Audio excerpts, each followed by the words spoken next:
You see, all three men had understood that certain gases ignite, and that the thermos flask permits you to store vast quantities of those gases safely in the frozen liquid form until you want to ignite them, at which point you take the top off the flask, the gases evaporate, you apply a light, and boom. Now, two gases do that better than any other, and it was Obert's assistant who put them together most efficiently. His name was Werner von Braun, and the two gases that he released from his particular version of a thermos flask, the one lying on its side behind me now, were hydrogen and oxygen.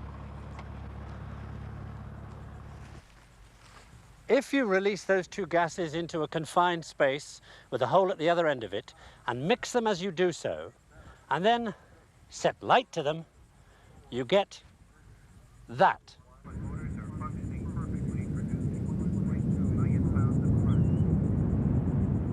Destination, the moon or Moscow.